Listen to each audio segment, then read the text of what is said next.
Art की field में आना ये अपने आप में कुछ डिफरेंट है, तो आपकी कैसे ये स्टार्ट हुई जर्नी? मतलब एक दिन अगर कहीं स्केच ना करें या पेंटिंग के आगे नहीं बैठे तो ऐसे लगता है जैसे सांस नहीं आ रही है ना, दम घुट जाएगा। स्कूल लेवल तक मैंने कभी ड्राइंग करके नहीं देखी। आर्ट क्या होती है मुझे नहीं मालूम था, मेरे को मालूम नहीं था कि ये चीज मेरे भीतर कहीं है। मेरी कहानी जो है ना जिंदगी की वहीं से ही लिखनी शुरू हुई। पहले से कोई थॉट होता है कि मुझे ये बनाना है, या बस एक ब्लैक कैनवस है और आप हैं और आपके कलर्स हैं? कैनवस मेरे से कह रहा है कि कुछ तन्हाइयां कुछ खामोशियां मेरे बदन पे मल दो, मेरी बेचैन रूह को शायद सुकून मिले। जो एलिमेंट्स ऑफ आर्ट है ना, उसको समझोगे तभी तो आप आर्ट को सही ढंग से कह पाओगे। आर्ट क्यों अभी भी हमें फाइनेंशियल सिक्योरिटी नहीं दे पा रहे? थोड़ा सा जो है ना दुखद है, मैं कहूंगा। बिल्कुल पैसा सोच के आप आर्ट नहीं कर सकते। आर्ट आपकी प्योरिटी के साथ ही आएगी।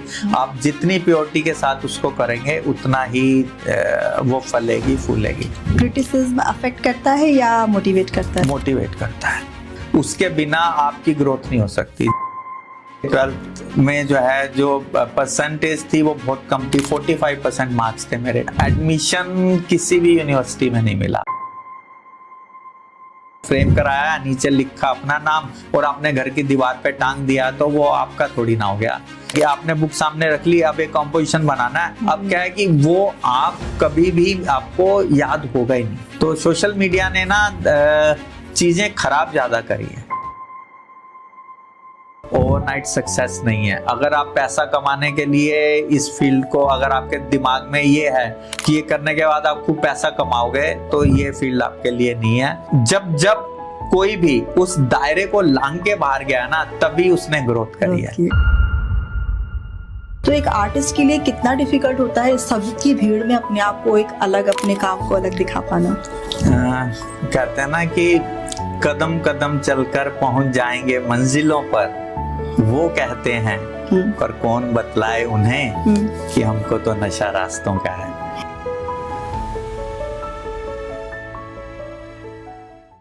नमस्कार अमित जी, आपका बहुत बहुत स्वागत है। जी नमस्कार जी। आपकी पेंटिंग्स मैंने देखी जी, बहुत ही डिफरेंट। कई पेंटिंग्स मैंने देखी हैं, लेकिन आपकी पेंटिंग्स में मुझे कुछ स्पेसिफिक ऐसे फिगर्स दिखाई दिए जो बड़े इंटरेस्टिंग थे। लगता है देखकर कि एक जर्नी बहुत लंबी गई है और 40 इयर्स आप ऑलरेडी कर चुके हैं कंप्लीट इस फील्ड में। जी। तो किसी भी आर्टिस्ट के बारे में अगर जानना हो तो सबसे पहले क्यूरियोसिटी यही आती है कि आप इस फील्ड में कैसे आए, क्योंकि सोसाइटी में जब हम रह रहे हैं तो हम या तो डॉक्टर बनना चाहते हैं या लॉयर बनना चाहते हैं या फिर इंजीनियर बनना चाहते हैं, और आर्ट की फील्ड में आना ये अपने आप में कुछ डिफरेंट है। तो आपकी कैसे ये स्टार्ट हुई जर्नी? कहते हैं ना कि कदम कदम चलकर पहुंच जाएंगे मंजिलों पर, वो कहते हैं, पर कौन बतलाए उन्हें कि हमको तो नशा रास्तों का है। तो ये जो रास्ते हैं ना, ये बस बनते चले गए। स्कूलिंग मेरी जो है गवर्नमेंट स्कूल से हुई। पढ़ाई में मैं बहुत अच्छा स्टूडेंट नहीं था। अगर मैं कहूँ तो ये कोई अतिशयोक्ति नहीं होगी कि मैं गधे बच्चों में शुमार था। गधा बच्चा था स्कूल का सबसे, और स्टडीज में बिल्कुल मन नहीं लगता था। स्पोर्ट्स में था मैं लॉन्ग डिस्टेंसर था, लंबी दौड़ दौड़ता था, और क्रॉस कंट्रीज और सब दौड़ी मैंने। और इंटरेस्टिंग बात यह है कि स्कूल लेवल तक मैंने कभी ड्राइंग करके नहीं देखी। आर्ट क्या होती है मुझे नहीं मालूम था। मेरे को मालूम नहीं था कि ये चीज मेरे भीतर कहीं है। और ये कहना कोई वैसी बात नहीं होगी कि मैंने आर्ट को चूज नहीं किया, आर्ट ने मुझे चूज किया। जैसा कि 12th पास आउट हुई जैसे तैसे करके, 12th में जो है जो परसेंटेज थी वो बहुत कम थी, 45% मार्क्स थे मेरे। टोटल एग्रीगेट जो था वो 45% था। अब फैमिली बैकग्राउंड पीछे से ऐसी थी कि सभी लोग वेल रेड लोग, बहुत पढ़े लिखे, सब हमारे फादर ब्रदर, हमारे दादा जो हैं वो इंजीनियर रहे, पिताजी इंजीनियर थे। उधर ऊपर हमारी जो दादी थी उस समय की वो ग्रेजुएट थी। मतलब उस समय लोग पढ़े लिखे तो बहुत दूर की बात है, कोई पहली दूसरी पास करा हो वो भी बहुत रेयर मिलता था। तो वो उस समय की ग्रेजुएशन उन्होंने करी थी, और लिंग्विस्ट थी वो, मोर देन 6 लैंग्वेजेस वो बोल पाती थी, जिसमें हिंदी, उर्दू, इंग्लिश तो था ही था, उसके अलावा वो पर्शियन, पश्तो वस्तो और कई तरह की लैंग्वेजेस वो बोलती थी, और बहुत धारा प्रवाह में बोलती थी वो। ऐसा जो है हमारी माताजी और पिताजी ने, सुनते हैं उनके किस्से की क्या था कैसे था। तो बस ऐसे ही था कि 12th पास आउट किया और एडमिशन किसी भी यूनिवर्सिटी में नहीं मिला, 45% नंबर के साथ जो है। अब इधर जो है हमारे पिताजी की, जैसे हर पिता को एक चिंता होती है, पेरेंट्स को चिंता होती है कि हमारा बच्चा आगे क्या करेगा, तो उनकी भी चिंता बहुत बड़ी थी कि क्या करें इसके साथ। तो हमें कॉरेस्पॉन्डेंस बीए पास के अंदर जो है एडमिशन दिलाया गया। तो अब क्योंकि कॉरेस्पॉन्डेंस से था, कोई कॉलेज था नहीं, तो सारा दिन घर पे। अब घर पे क्या बैठेंगे, कितने समय बैठेंगे, तो कभी यहाँ घूम लो वहाँ घूम लो, पूरा दिन मैं घर से नज़ारत रहता था। तो फादर ने जब शाम को घर पे आना, तो हमारी माताजी बताती थी ये तो घर में टिकता ही नहीं है, ये तो लफंगा हो गया बिल्कुल, ये पता नहीं कहाँ कहाँ घूमता फिर रहा है, तो आप प्लीज इसका कुछ देखिए, कुछ करिए इसका। तो क्या हुआ कि घर में टाइम्स ऑफ इंडिया न्यूज़पेपर आता था। तो एक दिन उस टाइम्स ऑफ इंडिया के अंदर टेक्सटाइल मिनिस्ट्री की एक एडवर्टीजमेंट निकली फुल पेज की, जिसमें कारपेट डिजाइनिंग का एक short term course, 1 year certificate course जो है वो इंट्रोड्यूस हुआ। तो उसके एडमिशन के लिए वो जो है वो एडवर्टीजमेंट था, तो फादर ने वो देखा। तो अब वो था कि वो जो सेंटर खुला था ना, वो जहां हम रहते थे भारत नगर में, अशोक विहार में, बस बिल्कुल एक सड़क पार करनी थी, 2 कदम के रास्ते पे वो सेंटर था। तो फादर को लगा कि चलो इसको फिलहाल यहाँ एंगेज करते हैं, बाद में सोचते हैं इसको क्या कराना है। तो उन्होंने जो है मेरे को कहा भी जाओ यहाँ से फॉर्म लेके आओ, फॉर्म भरो और इसमें जो है आप अपने आप को एनरोल करो। हम वहाँ गए, फॉर्म वॉर्म लेके आए, तो पता चला कि फॉर्म भर के दिया हमने, उसके बाद वहाँ से लेटर आ गया कि जी इंटरव्यू होगा। इंटरव्यू बेस्ड है वो सारी चीजें, हाँ सिलेक्शन जो है उसके बाद होगा। तो अब हमारी चिंता बढ़ गई कि भी इंटरव्यू तो हम कहाँ से पास करेंगे, इंटरव्यू में क्या पूछेंगे, पता नहीं क्या होगा कैसे होगा। तो जिस दिन वो दिन तय हुआ था कि भी इस दिन इंटरव्यू होगा, हम वहाँ पहुंचे तो हम 12-15 लोग थे वहाँ पे बस, और वो जो क्लास बननी थी 30 स्टूडेंट्स की बननी थी। तो हुआ क्या, वो जो वहाँ पे जो अथॉरिटी थी, जो लोग थे, उनको लगा ये तो कोर्स शुरू होने से पहले ही खत्म हो गया, तो उनको लगा कि सबको ले लो। तो हमारी कह लो कि भी अगर प्रारब्ध की मैं बात करूं, डेस्टिनी की, तो मेरे को लगता है कि मेरी कहानी जो है ना जिंदगी की वहीं से ही लिखनी शुरू हुई कि वो हमें वहाँ एडमिशन मिला, उसमें मैंने गया। जब वहाँ पे कारपेट डिजाइन्स जब मैंने बनाने शुरू करे तो मेरा इंटरेस्ट इतना उसमें बढ़ गया। तो वहाँ पे फिर एक आर्टिस्ट जो हैं, उनको मैं अपना गुरु मानता हूँ, अमृत पटेल उनका नाम है। तो अमृत पटेल जी ने जो है मेरे को, उन्होंने जब मेरे वो डिजाइन्स वो सब देखे, तो उन्होंने कहा भी आपके तो लाइंस में बहुत फोर्स है, बहुत कैलिबर है, तो आप यहाँ क्या कर रहे हो, आप एक काम करो, आपने आर्ट कॉलेज का नाम सुना है? अब कॉलेज जैसे ही हुआ तो एकदम से मेरा कह रहे क्या हुआ, मैंने कहा कि भी पढ़ना पड़ेगा क्या?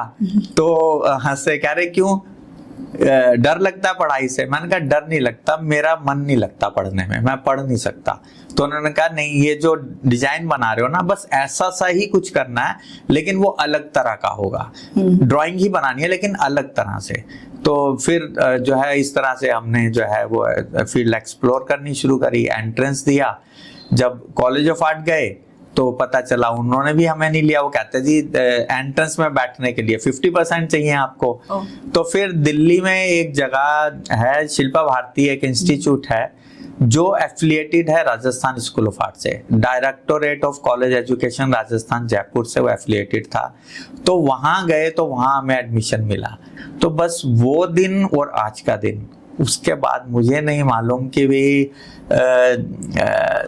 इसके बिना, मतलब एक दिन अगर कहीं स्केच ना करें या पेंटिंग के आगे नहीं बैठें तो ऐसे लगता है जैसे सांस नहीं आ रही है ना, दम घुट जाएगा। तो वो सांस लेना जितना जो है ना अब वो जरूरी कार्य है मेरे लिए, उतना ही इम्पोर्टेंट है जितना सांस लेना मेरे लिए है। आपने बताया आपकी पूरी फैमिली वेल रेड थी, इंजीनियर्स थे फैमिली में, जब आपने उनको कहा होगा कि मुझे इसमें इंटरेस्ट आ रहा है, मुझे इसे एज अ करियर चूज करना है, तब उनका क्या रिएक्शन था? वर दे ओके? एक्चुअली इस फील्ड में मैं इस मामले में ना मैं बहुत ज्यादा मैं कहूँगा कि भी खुश नसीब हूँ, है ना, कि मेरी जो फैमिली रही ना, फादर को मेरे वो साहित्य से बहुत प्यार था, है ना, और पेंटिंग से और उससे जो है ना वो काफी पढ़ते थे कलाकारों के बारे में, तो उनको काफी इंटरेस्ट था इस चीज में। तो कभी उनको ऐसा नहीं लगा कि कोई ऐसी अलग फील्ड में जा रहे हैं, है ना। और दूसरी बात क्या है कि अगर अंधे को बोलने की एक आंख मिल जाएगी तेरे को, तो वो दोनों से तो एक बेहतर है ना कि हाँ। तो वही चीज थी वो मेरी फैमिली के लिए भी और मेरे लिए भी, कि आगे बिल्कुल अंधकार था, कुछ नजर नहीं आ रहा था, तो कहीं से एक रास्ता मिला कि हाँ भाई आपको देखने के लिए ये एक चीज मिल रही है, तो लगा कि चलो कुछ तो हो ही जाएगा, कुछ तो बेहतर होगा, कुछ नहीं करने से तो कुछ बेहतर होगा। तो बस उसमें जब चलना शुरू किया तो फिर लगा कि नहीं, इसमें बहुत पोटेंशियल है और हम इस फील्ड को अच्छे से एक्सप्लोर कर सकते हैं। तो बस फिर धीरे धीरे रास्ते बनते गए, खुलते गए, और पहले धीरे धीरे चल रहे थे और अब दौड़ रहे हैं उस पे। इनिशियल स्टेज पे सबसे ज्यादा सपोर्ट या गाइड किसने किया आपको? सबसे ज्यादा अगर मैं कहूँगा ना, मेरा सपोर्ट जो है ना वो मेरी फैमिली जो है, मेरे पेरेंट्स जो हैं और मेरे बड़े जो ब्रदर हैं, है ना, इन सब का बहुत ज्यादा रहा, और खास तौर से मेरे पिताजी का। वो नहीं होते तो शायद मैं आज जो चीज अचीव कर रहा हूं या जिस ढंग से मैं अपने आप की अपनी अभिव्यक्ति कर पा रहा हूँ ना, अपने एक्सप्रेशन की, शायद वो अभिव्यक्ति मैं नहीं कर पाता। क्योंकि जब मैं कॉलेज से घर पहुंचता था तो पिताजी मेरे से बहुत देर तक बात करते थे। वो मेरे जो है आर्ट वर्क्स को देखते थे, वो अपने तरीके से उसको एप्रिशिएट और क्रिटिसाइज करते थे। मेरे सबसे बड़े क्रिटिक भी थे वो, और सबसे बड़े जो है प्रशंसक भी वही थे मेरे। और फिर उससे जो है मैं वो जो बातें वो कहते थे, और वो मतलब उनसे बात करके ना, इवन मेरे जो कलाकार मित्र भी जो घर पे आते थे, जब वो पिताजी से जब बात होती थी तो हर कोई ये कहता था, यार ये लगता नहीं है कि अंकल जो हैं उनको ऐसे लगता है जैसे आर्टिस्ट ही हैं। उनके प्रश्न, उनका जो नजरिया था, उनकी जो आंख थी ना कला को देखने की, वो बहुत ज्यादा स्ट्रॉन्ग थी, बहुत ज्यादा गहराई में और बहुत सूक्ष्म तरीके से वो चीजों को नापते थे, बहुत गहराई से देखते थे। और उनकी बातें जो है ना वो उथले उसमें नहीं होती थी, वो कला की जो है ना बहुत बारीकियों पे वो बात करते थे, वो लाइट एंड शेड पे बात करते थे। वो मेरे साथ कि इसमें रिफ्लेक्शन ठीक से नहीं आ रहा, ये शैडो ठीक नहीं बनी है, या आई की मूवमेंट सही नहीं है, या प्रपोर्शन, वो हर तरह के उसके जो है ना एस्पेक्ट्स पे बात होती थी। तो उससे जो है मैं काफी ज्यादा हो रहा। और दूसरा क्या था कि अभी तक की मेरी जो लाइफ थी ना, कि जहां मैं बहुत ज्यादा एक्सट्रीम में शरारती था, बहुत ज्यादा स्कूल में, क्योंकि पढ़ाई में मन नहीं लग रहा, आप करने को कुछ नहीं है तो आप क्या करोगे, तो कुछ जो है आप इधर उधर की कुछ डिस्ट्रक्शन जो है वो चलेगा। तो मेरी जो शरारतें थी ना वो और बच्चों से बहुत हटके थी। मेरी शरारत जो इस तरह की थी, अगर होली है, होली पे लोग जो है लोगों को गुब्बारे मारते हैं ना, मैं उनको नहीं मारता, मैं छत पे चढ़ जाता था रंग वाला गुब्बारा लेके। मैं ये देखता था किस घर के अंदर जो है ना सफेद कपड़े सूख रहे हैं, मैंने वो कपड़े को टारगेट करना, मैंने वो तो मैं भी क्रिएटिव थे। हाँ, वो घर का देख रहा हूँ कि यहाँ से मारूंगा, उसके दरवाजे में से उसके ड्राइंग रूम में जाके ये गुब्बारा गिरेगा। तो मैं उसमें, यहाँ दिवाली के टाइम पे जो है किसी के लेटर बॉक्स में जो है बम लगा के फोड़ दिया, या किसी की घंटी जो है उसको बजा के और उसके अंदर तीली फंसा के भाग गए, वो बाहर आके बेचारा दोपहर को 2 बजे जो है वो निकाल के परेशान हो रहा है कि कौन ये वो कर। तो मतलब इस तरह की शरारत है, पूरा गली मोहल्ला मेरे से परेशान था। और हर जगह से गाली पड़ती थी, जहां से मतलब किसी और ने भी कोई शरारत करी है ना तो लोग कहते थे ये वही करके गया होगा, और मेरे घर जो है ना वो उल्हाना लेके आते थे कि जी आपके बेटे ने किया होगा। बहुत पिटाई खाई है चप्पलों से, पूरी गली में जो है ना मैं आगे आगे होता था और हमारी माताजी चप्पल लेके पीछे पीछे मेरे। तो ऐसे वाला जो है झांकी मैंने बहुत निकाली है अपने गली मोहल्ले में, सब मेरे को बहुत अच्छे से। और इतना कहेंगे कि एक ट्रांजिशन पीरियड था वो मेरे लिए हर तरीके से जो, और उसके बाद मैं इतना सॉफ्ट हो गया, इतना ज्यादा जब आप आर्ट से जुड़ गए। आर्ट से जुड़ने के बाद पिकासो ने कहा भी ना कि हर बच्चा कलाकार होता है जी, तो कहीं ना कहीं वो पेरेंट्स को पहचानने की जरूरत है कि सही डायरेक्शन की जरूरत है। बच्चे शरारत तो करेंगे, उस एनर्जी को कहीं आपको सही जगह ले जाना है। बिल्कुल। और शायद वो सब चीजें जो मैंने ऑब्जर्व करी थी, वो जो ऑब्जर्वेशन थी ना छोटी छोटी, जो ये क्रिएटिविटी जो कहूंगा कि डिस्ट्रक्टिव वे में भी जो है ना उसमें भी कुछ क्रिएटिव तरीके से जो था ना, वो कहीं ना कहीं वो चीजें, वो एलिमेंट्स वो मेरे उसमें आने लगे, और वो बस ऐसे ही जो है ना वो चीजें घटती चली गई। उन ऑब्जर्वेशंस को ही आप अपनी पेंटिंग्स में यूज करते हैं? शुरू में वही सब चीजें हुई कि जैसे मैंने फैमिली सीरीज बनाई। अब फैमिली सीरीज अगर मैं कहूँ जी मैंने फैमिली सीरीज बनाई थी, तो उसमें कोई भी क्या सोचेगा कि भी फैमिली सीरीज है, उसमें एक फादर मदर ये वो इस तरह के रिलेशंस बनाए होंगे, है ना। हाँ। लेकिन मैंने फैमिली सीरीज जो बनाई उसमें मैंने, अगर मेरे रूम की दीवार पे कोई एक छोटा सा पैच है, एक मेरे टेबल के ऊपर कोई एक जो है पेपर वेट रखा है, उस पे कोई एक बोर्ड पे कुछ पिनअप करके रखा है ना, या कोई एक घर में कोई पुराना खिलौना रखा है, या कोई कॉर्नर पे कोई एक टूटी हुई कोई ऐसी कोई ऑब्जेक्ट रखा है, तो मेरे को लगा कि ये भी हमारी ही फैमिली का एक हिस्सा है।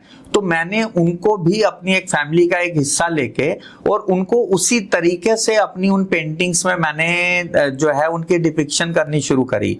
और एक्चुअल में क्या होता है कि आप ये देखो ना कि आप किसी घर में आप एक बार उसकी घर की सेटिंग को चेंज करके देखो, आप अचानक से घर में आओगे ना तो आपको ऐसे एकदम देख के झटका लगता है, आपको लगता है शायद किसी और जगह आ गए आप, है ना। या आप कभी व्हाइट वॉश करवाते हैं 2-4 साल 3 साल के बाद, जब घर की व्हाइट वॉश होती है तो आपको अपना घर ही कुछ दिन तक अजीब सा लगता है।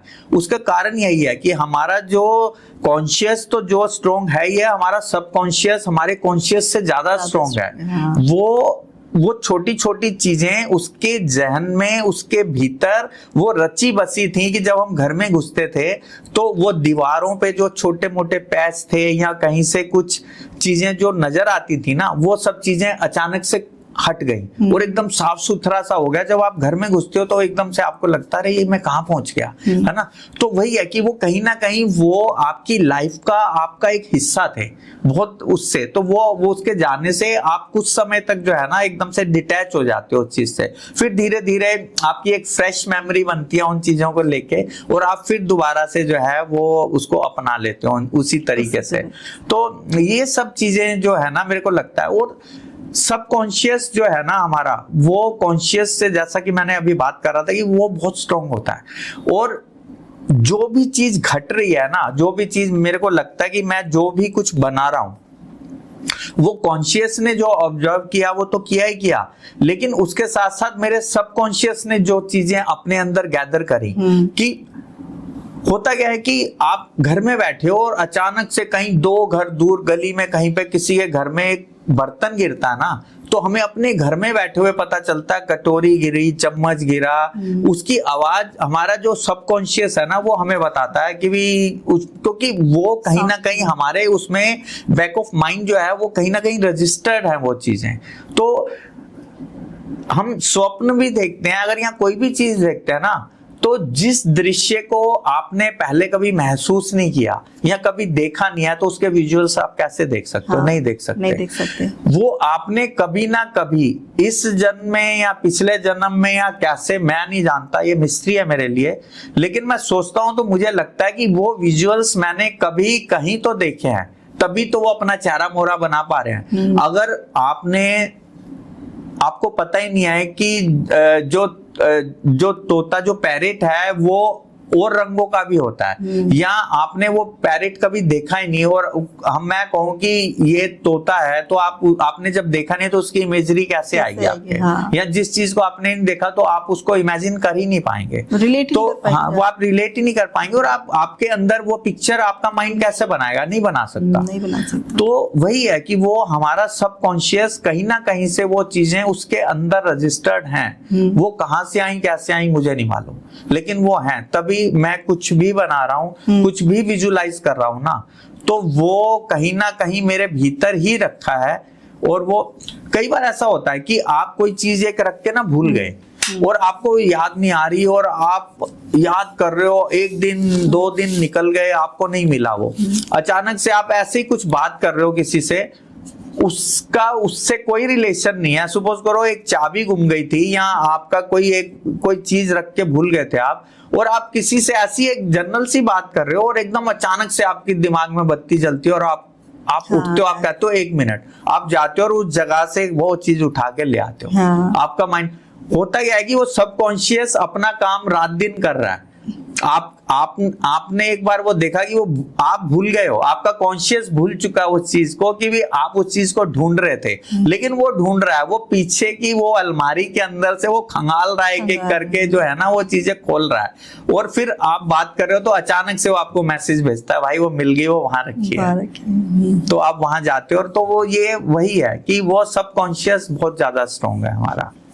जब आप पेंटिंग करते हैं तो पहले से कोई थॉट होता है कि मुझे ये बनाना है, या बस एक ब्लैंक कैनवस है और आप हैं और आपके कलर्स हैं? बिल्कुल ब्लैंक कैनवस है, मेरा कोई थॉट नहीं है मेरे भीतर। वो जब पहला कैनवस पे मैंने जब पहली लाइन पहला डॉट लगाया ना, वो पहली लाइन पहला डॉट जो है ना, वो मुझे बताता है कि आगे क्या होने वाला है। मैं सिर्फ उसकी उंगली पकड़ लेता हूं और वो मुझे अपने आप उन संकरी गलियों से, खुले मैदानों में, है ना, और वो कहाँ लेके जाएगा, वो कभी आकाश होके जाएगा, है ना, या कहीं डीप वाटर में से लेके जाएगा, है ना, या हवा में तैरेगा, या रेतीली सड़क पे दौड़ाएगा, क्या करेगा मुझे नहीं पता वो क्या करने वाला है ना। बस मैं आत्मसमर्पण करता हूं, पूरा समर्पित भाव से मैं उस थॉट के साथ, उस विचार के साथ बहता चला जाता हूं। इसलिए मैं कहता हूं कि मैं बनाता नहीं हूं, मैं बहता हूं। वो घटता है उस मोमेंट पे, मुझे भी नहीं पता कि क्या घटेगा, क्या बनेगा, है ना, क्या बनेगा। ऐसे ही एक बार मैंने कैनवस लगाया। मैं ना बहुत बड़े सरफेस पे काम करता हूँ, मतलब ये कैनवस जो मेरे होते हैं ना 8 फुट 10 फुट 20 फीट तक के कैनवस पे मैंने काम किया है। तो ऐसे एक बार मैंने 10 फीट बाई 10 फीट का एक कैनवस लगाया।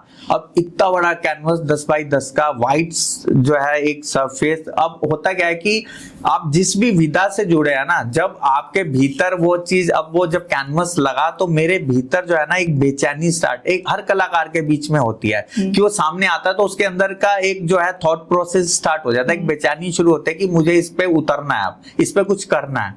तो ये जब आया तो इसके साथ साथ जो है मेरा कह लीजिए कि एक पोएट जो है वो भी जाग गया। तो मेरे को ऐसे ही हुआ कि ये एक संवाद ही तो है, एक कैनवस के साथ मेरा संवाद है कि वो मेरे सामने है और मेरे भीतर ये जो बेचैनी स्टार्ट हुई मेरे से कुछ कह रहा है और मेरे को इसके ऊपर उतरकर मुझे उसको कुछ जवाब देना है। तो ये जो भाव था ना, ये शब्द बनते हैं। वो शब्द क्या बनते हैं कि कैनवस मेरे से कह रहा है कि कुछ तन्हाइयां, कुछ खामोशियां मेरे बदन पे मल दो, मेरी बेचैन रूह को शायद सुकून मिले। तो मेरे भीतर से आवाज आती है कि ये जो बेचैनियां दौड़ती फिरती हैं मेरी रगों में, ये तुम हो। ये जो बेचैनियां दौड़ती फिरती हैं मेरी रगों में, ये तुम ही हो। या मेरा ख्याल मेरे बदन से जब महक आने लगे सौंधी मिट्टी की, तो समझ लेना मेरी रूह रोशन हो चली है। और मैं कैनवस से क्या कह रहा हूं, और तेरा बदन भी महकने लगे जब मेरे बदन सा, तो समझ लेना मेरी रूह ने छुआ है तेरी रूह को। कुछ तन्हाइयां, कुछ खामोशियां मेरे बदन पे मल दो, मेरी बेचैन रूह को शायद सुकून मिले। तो वही है कि मेरे भीतर से जो खुशबू आ रही है, वैसी ही महक वैसी ही सुगंध जो है जब कैनवास मेरे देने लगे, तो मतलब वो एक मिथ होना, एक रच बस गए हम एक दूसरे में। वो होता ना कि बचपन में जैसे साइकिल कभी चलाते थे हम, तो पहली बार जब साइकिल चलानी सीखी थी तो क्या था, बैलेंस बनाना नहीं आया था। तो पीछे से जो है, मुझे याद है हमारे ब्रदर जो बड़े भाई साहब जी ने पीछे से पकड़ी थी, तब वो साइड वाले पहिए अभी आते नहीं थे। तो वो जब चलाना शुरू किया तो तब तक क्या था कि बैलेंस कभी बनता था, गिर जाते थे, है ना। तो फिर इसको अगर मैं और गहराई में जब मैंने सोचा तो मेरे को लगा कि हुआ क्या कि जब तक आप 2 यूनिट थे ना, सवार और साइकिल, जब तक एक यूनिट नहीं होंगे ना, दोनों एक ही रिदम में एक ही लय में नहीं दौड़ेंगे, तब तक आप बैलेंस नहीं बना सकते। तो सेम चीज वही है कि कैनवस पे जब आप उतर रहे हैं तो आपका जो विचार और जो आपका जो एक एक्शन है ना, जो आकार बन रहा है वो तभी साकार हो पाएगा। विचार से जो है आकार होकर साकार होने का जो एक जो यात्रा है ना, हाँ। जब आप दोनों की रिदम जो है एक साथ चलेगी, विचार की और आप जो उसको बना रहे हो, अगर वो रिदम में कहीं ना कहीं थोड़ा सा भी आगे पीछे उस रिदम में नहीं दौड़ पाओगे तो वो विचार अटक जाएगा, आप उसको पूरा कर नहीं पाओगे उस काम को। जब भी आप कोई पेंटिंग बनाते होंगे तो जब कंप्लीट होती होगी तो सच में लगता है कि कंप्लीट हो गई? क्योंकि एक आर्टिस्ट के पॉइंट से देखा जाए तो उसको अपनी क्रिएशन इनकम्प्लीट ही लगती है जी। अगर वो सेटिस्फेक्शन आ गया तो फिर वो लगता ही नहीं है कि काम हो रहा है अभी। तो क्या ये आपके साथ भी होता है? देखिए, वो हर कलाकार के साथ होता है और वो होना भी चाहिए, क्योंकि वो आगे के लिए पॉसिबिलिटी छोड़ के जा रहा है ना आपके लिए। अगर वो आपको पहले उसमें ही संपूर्ण लगने लगेगा तो फिर आगे बचे ही क्या फिर करने के लिए। और यही निरंतरता जब तक रहेगी, है ना, जब तक आप में कुछ करने का जज्बा, जब तक ये इच्छा जो है शक्ति रहेगी, तभी तक आप कुछ कर पाएंगे। अगर वो इच्छा शक्ति नहीं रही, अगर मुझे लगने लगेगी अरे हम तो जो भी लाइन लगाएंगे, जो भी करेंगे वो मास्टरपीस होगा, तो मैंने अपनी उस ग्रोथ को वहीं पे ही मार दिया, वहां खत्म हो गई ग्रोथ। अब उसके बाद क्योंकि मेरे में जब मैं आ गई ना, तो उसके बाद तो फिर बचा ही नहीं ना कुछ। फिर क्या एक वो है कि जे तो प्रेम खिलन का चाओ, सर धर तली गली मोरी आओ। वो कह रहे हैं कि अगर तुम्हें प्रेम करने का शौक है, चाव है ना, तो मेरी गली में अगर आना ना, तो सर को काट के तली पे धर के आना, रख के भी नहीं कह रहे, वो कह रहे हैं सर धर तली गली मोरी आओ। कि तो वो सर काट के रखना मतलब अपनी ईगो को मार के, कि मैं को मार के जब तू इसमें उतरेगा ना, तो वो प्रेम से तेरा साक्षात्कार, उससे तेरा एकाकार तभी हो पाएगा, नहीं तो नहीं हो पाएगा। क्योंकि अगर मैं ही वो रहा, मैं उस चेहरे के साथ अगर मैं घूम रहा हूं, तो मैं फिर अपने भीतर अपने आप से बात कैसे करूंगा? मैं कर ही नहीं पाऊंगा, क्योंकि मेरे में वो जो अहम है ना, वो हो गया कि मैं ढूंढता हूं उसको जो दिखता नहीं, जैसा दिखता हूं मैं भी तो वैसा हूं नहीं। अभी उतरा हूं 1-2 सीढ़ियां अपने ही भीतर, कि टकरा गया अपने ही अहम से। हाँ, मैं ढूंढ लूंगा उसको जिसे मैं ढूंढता हूँ। धुन बांसुरी की बस्ती है मेरे भी भीतर, वो फटेगी मेरे भी भीतर, तुम देखना एक दिन हो जाऊंगा रोशन और मिलूंगा खुद से। हाँ, मैं ढूंढ लूंगा उसको जिसे मैं ढूंढता हूँ। और सबसे फेवरेट लाइन मेरी है कि गौतम से बौद्ध हो जाना तो तय है मेरा भी। गौतम से बौद्ध हो जाना तो तय है मेरा भी, बस अपने भीतर वो वट वृक्ष ढूंढता हूँ। मैं ढूंढता हूँ उसको जो दिखता नहीं, जैसा दिखता हूँ मैं भी तो वैसा हूँ नहीं। अभी आपने कहा बौद्ध का जिक्र किया, अब आपकी पेंटिंग्स जब मैंने देखी तो बहुत सारी पेंटिंग्स में ऐसी फिगर्स हैं जो देखने में प्रथम दृष्टया तो ऐसा ही लगेगा कि आपने बौद्ध धर्म को रिप्रेजेंट किया है। उसमें कमल है, उनकी फिगर्स हैं बौद्ध जी की। तो क्या सच में आपकी पेंटिंग्स उनसे इंस्पायर हैं?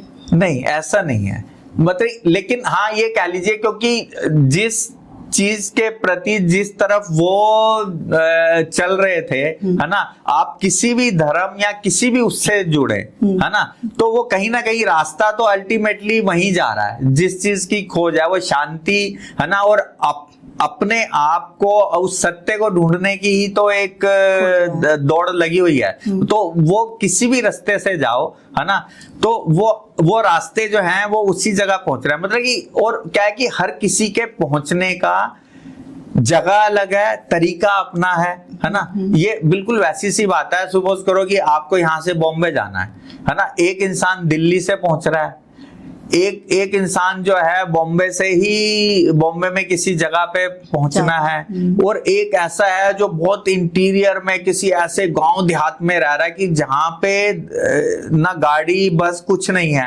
वो बेचारा एक जगह से पैदल निकला, फिर वो कई रास्ते पार करके उसको कहीं कोई बैलगाड़ी मिली, उसमें बैठा, फिर वहां से कहीं वो आगे गया, फिर किसी साइकिल वाले से उसने कहीं छोड़ा, फिर करते कराते वो कहीं करते ट्रेन पकड़ी, और कितने मुश्किलों से कितने उससे। और एक बंदा जो बॉम्बे से ही बॉम्बे जा रहा था, उसको लगा रहे ये तो रहा, पहुंच गया मैं तो यहाँ पे। और एक अपना एक्सपीरियंस बता रहा है कि नहीं, वो ये पूरी जर्नी बता रहा है। एक है कि वो दिल्ली से अपना एयरपोर्ट गया, एयरपोर्ट से उसने फ्लाइट ली और वो वहां पहुंचा, और उसने तो हर कोई अपने। तो बात क्या हुई कि जिसमें जितना मेच्योरिटी लेवल है, जिसमें जितनी समझ है अपने तरीके की, है ना, हर किसी का रास्ता उसकी समझ के हिसाब से ही जटिल है या सरल है, है ना। तो वो जटिलता और सरलता जो है ना, पर्सन टू पर्सन डिफर करती है।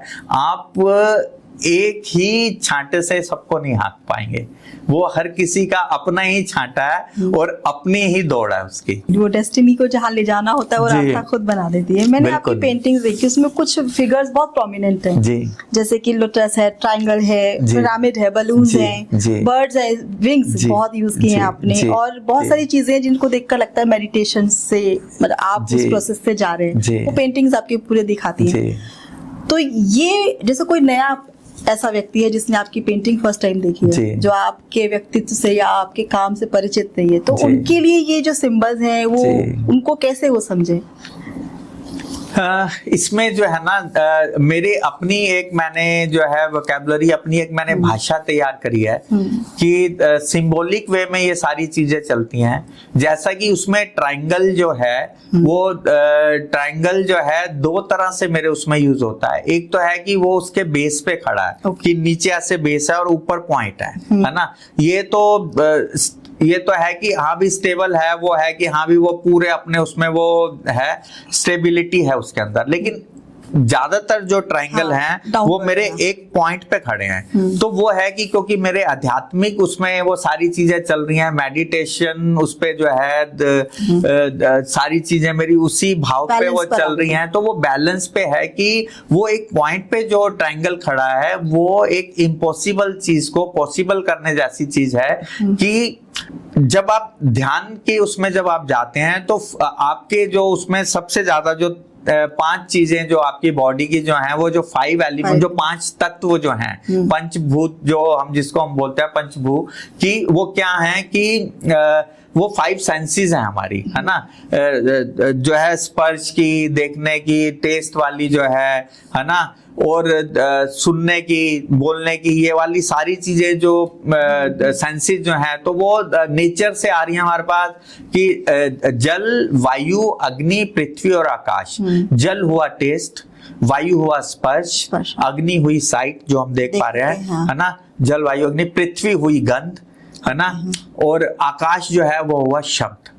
तो ये इस तरह से ये आई हैं। तो अब क्या है कि जब आप इन सेंसेस को जब आप अपने धीरे धीरे आप इन पे अपना कंट्रोल करने लगते हैं, जब आप बैठते हैं, अगर आप ध्यान में बैठ रहे हैं और आपका ध्यान इधर उधर भटक रहा है, यहाँ वहां जा रहा है, तो फिर ध्यान का कोई मतलब नहीं है ना। तो वही होता है कि एकदम से वो चीजें नहीं होती हैं। अब क्या है कि हमारे जैसे 7 कलर्स जैसे हैं रेनबो के, इसी तरह से 7 चक्रास हैं। वो मूलाधार से स्टार्ट होते हैं और सहस्रार तक जो है टॉप चक्र तक वो चलते हैं। तो मूलाधार हुआ जो मंकी टेल जो हमारी हमारी जो बैक का जो हमारी बैक का जो सबसे लास्ट वाला जो रीड का जो पॉइंट है वो हुआ मूलाधार। मूलाधार से फिर ऊपर हम जो आते हैं वो आता है स्वादिष्ठान। उसके बाद नाभि चक्र जो है ये जो है मणिपुर।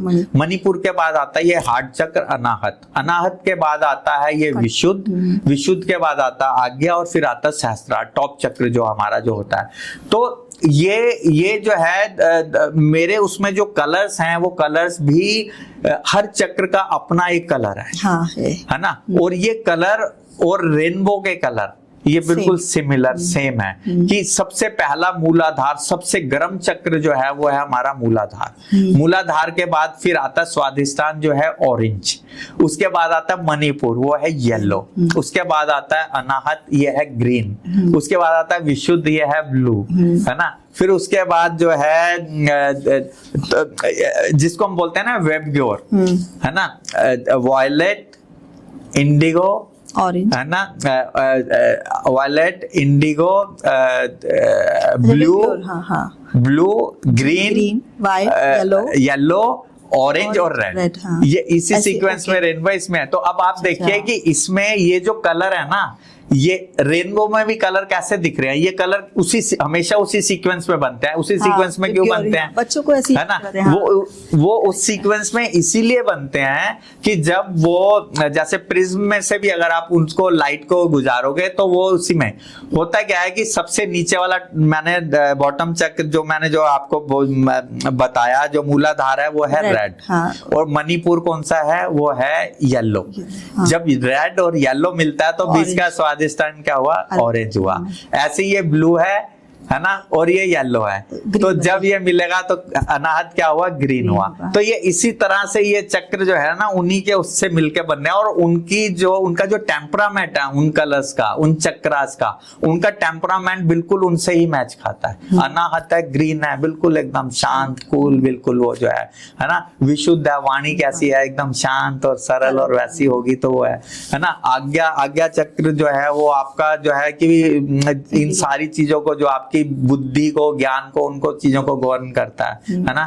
तो और शास्त्रार्थ जो है वो आपका आध्यात्मिक और वो सारी चीजों का एक निचोड़ है। वो जो है वो सब चीजें हैं। ये सिंबॉलिक वे में ये चीजें कुछ हैं। उसमें कलर्स कुछ आते हैं। ब्लू कलर जो है वो डेप्थ को, गहराई को डिपिक्ट करा। जैसे आप कोई भी चीज देखो, आसमान देखो या समुद्र देखो, है ना, या वो चीजें देखो तो जो जितना गहरापन लेके जाती है ना उनमें वो एक नीलापन की गहराई आती है ना। या वो अगर वो पर्पल कलर है, वो पर्पल जब जैसे जैसे शाम ढलती है वैसे वैसे ही पर्पलिश की तरफ वो बढ़ती है।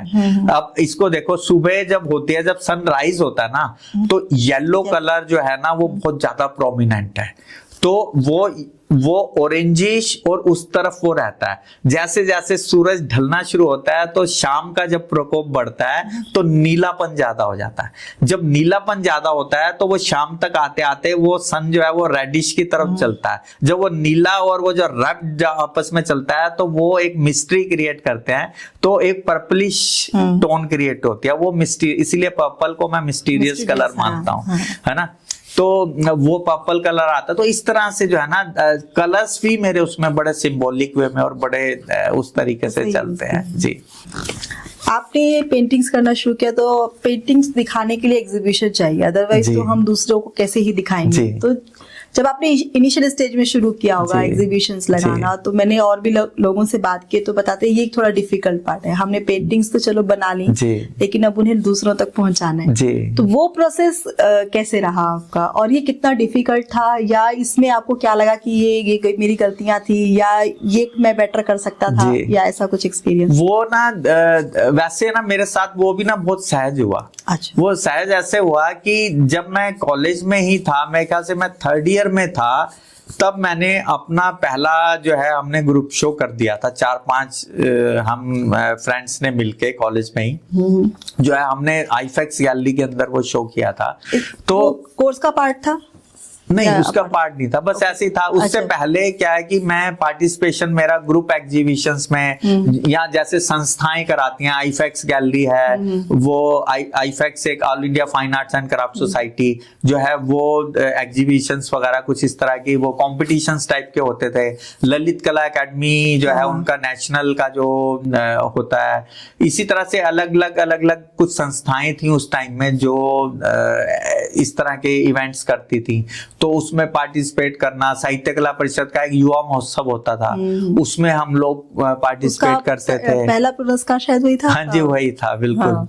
जो है वो साहित्य कला एकेडमी की तरफ से वो जो है 1996 ऐसा कुछ, मेरे को ईयर याद नहीं है, तो मतलब लेकिन बहुत पहले आपने शुरुआती समय में ले लिए थे। बिल्कुल। तो इसी तरह से फिर कॉलेज टाइम में वो किया। फिर उसके बाद जो है अपने आप रास्ते बनते गए कि कहीं कुछ ग्रुप शो हो रहे हैं, कोई ग्रुप है वो शो कर रहा है, तो काम देखा उन्होंने अच्छा है, तो उन्होंने मुझे इनवाइट किया कि आप, हम जो है 6 लोग मिलके या 10 लोग मिलके एक शो करना चाहते हैं, अगर आप पार्ट बने तो। हम लोग आपस में कंट्रीब्यूट करके जो है वो गैलरी बुक करा लेनी, और वो इस तरह से शुरू में चलते रहे। फिर धीरे धीरे कुछ गैलरीज ने कुछ शो स्पॉन्सर किए, कुछ फिर अपने ओन पे हम सोलो शो करने लगे। तो बस ऐसे ही करते करते फिर चीजें होती चली गई। ऑडियंस का रिस्पांस अच्छा मिलता है? मैं थोड़ा सा इस मामले में बहुत भाग्यशाली हूँ, है ना, कि मुझे प्यार मिला हर तरह से, जो है घर से भी, बाहर से भी, ऑडियंस से भी, सब चीजों में। और दोनों चीजों में मेरे को इक्वली वो होता है। हालांकि मैं कोई प्रोफेशनली लिखता नहीं हूँ, है ना, लेकिन क्योंकि कविताएं लिखता हूँ, क्यों लिखता हूँ मुझे नहीं मालूम, तो उसमें भी मैं कभी रिसाइट करता हूँ तो लोगों को पसंद आती हैं वो। तो आप अपनी कविताओं को और अपने रंगों को मिला जुला कर चलते, तालमेल बिठाकर दोनों में। बिल्कुल। और उसमें वही भाव है, वही चीजें ही उसमें, जो वो जो एक्सपीरियंसेस जो मेरे जो है ना, जो पेंटिंग से और उनसे जो जुड़े हुए जो मेरे भाव हैं, या जो मेरे एक्सपीरियंस हैं, वही उसमें जो है कविता में भी हाँ, वही उसमें झलकते। तो भारत में भी एग्जीबिशंस लगाई हैं, भारत के बाहर भी लगाई हैं, तो क्या दोनों में कुछ एक्सपीरियंसेस में डिफरेंस रहता है? नहीं, ऐसा कुछ नहीं है, बस ऑडियंस थोड़ी सी जो है वो अलग हो जाती है ना, देश काल कह लीजिए, परिस्थितियां चेंज हो जाती हैं बस।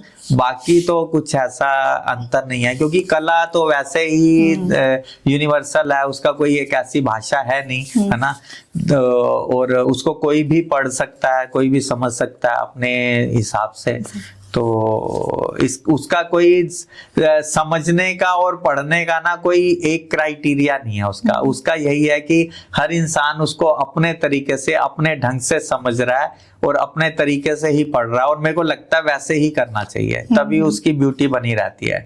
अगर आप उसको आर्टिस्ट के नजरिए से समझते हैं तो आप देखने वाले का दायरा जो है ना वो बहुत सीमित हो जाता है। मैंने कई आर्टिस्ट से यही कहते हुए सुना है कि एक आर्टिस्ट को अपने अर्निंग का एक सोर्स फिक्स बनाकर रखना चाहिए और अपना जो पैशन है उसे सेकेंडरी बनाकर साथ में लेकर चलना चाहिए। इस बात से आप कितने? मैं इस बात से पूरी तरह से जो है सहमत हूँ। हाँ। अच्छा, क्योंकि अगर आपके भीतर का जो कलाकार है ना, उसको अगर आपने पूरी तरह से जिंदा रखना है और वो जैसा है वो अपना व्यक्तित्व ना चेंज करे, वो वैसा ही रहे, उसके लिए आपको एक सोर्स ऑफ इनकम अपने आप बनाएं।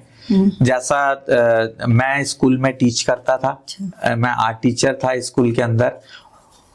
पेट की भूख मिटाने के लिए मैं हमेशा से बोलता हूँ कि पेट की ब्रेड बटर के लिए, पेट की भूख मिटाने के लिए मैं नौकरी करता था और अपनी आत्मा की भूख मिटाने के लिए मैं पेंटिंग करता हूँ, और दोनों को मैंने कभी आपस में मिक्स नहीं किया। दोनों मेरे दोनों अलग अलग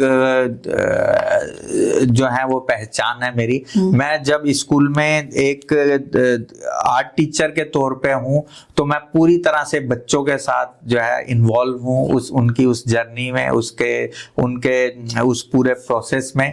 और जब मैं एक कलाकार के तौर पे कैनवस के सामने उतरता हूँ तो फिर फिर मैं पूरी तरह से जो है एक चित्रकार की तरह जो है मैं उसमें जो है अपने आप को वो करता हूँ, क्योंकि एक्चुअल में पता क्या, इस चीज को समझना बहुत जरूरी है कि ऐसा क्यों। क्योंकि अगर मेरा कोई सोर्स ऑफ इनकम नहीं है सपोज करो, तो मैं उस आर्ट को उस तरीके से कैसे निकालूंगा जब मेरे भीतर, मैं इधर पेंटिंग बना रहा हूं और मेरे दिमाग में विचार ये चल रहा है कि ये आखिरी कैनवस है और अगला कैनवस बनाने के लिए मुझे कलर चाहिए, मुझे मेरे दिमाग में ये परेशानी है कि मैं घर का किराया अगले महीने का कैसे दूंगा, मेरे बच्चे का दूध कैसे आएगा, घर की रोटी कैसे आएगी।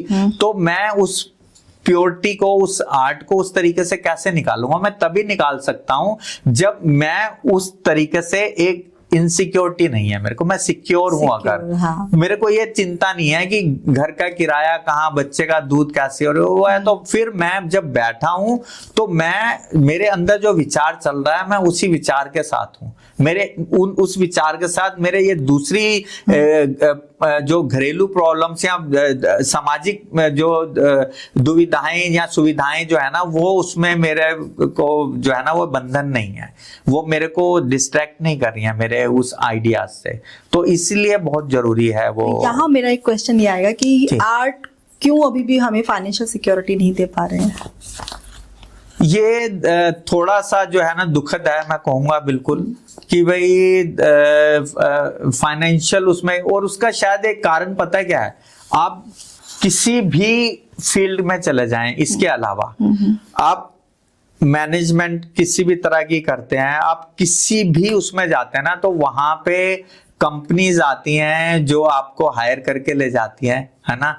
वो आपको पहले दिन से ही बताया जाता है कि किस किस तरह की कंपनियां, किस किस तरह की चीजें जो हैं, आप किस किस फील्ड में कैसे जा सकते हैं। लेकिन ये एक ऐसी फील्ड है जिसमें आपके अलावा ना आपकी कोई और हेल्प कर भी नहीं सकता, क्योंकि कमर्शियल तरीके से इसमें सिर्फ जितने इंस्टीट्यूशंस है ना वो हेल्प कर सकते हैं, सरकारी और गैर सरकारी जो एनजीओस चल रहे हैं, उनको चाहिए कि जो बर्डिंग आर्टिस्ट हैं, जो अभी एस्टेब्लिश नहीं हो पाए, उन आर्टिस्ट को जो है आप एक सालाना एक बजट बनाएं, जिसमें कुछ इंस्टीट्यूशंस हैं जो करते हैं, लेकिन वो उतना ही करना अभी पूरी तरह से सफिशिएंट नहीं है। कि जैसे आर्ट कैंप्स हो रहे हैं कि आपने अलग अलग स्टेट से कुछ आर्टिस्ट आपने बुलाए, है ना, और वो एक जगह पे बैठ के आपने उनको एक एनवायरनमेंट दिया,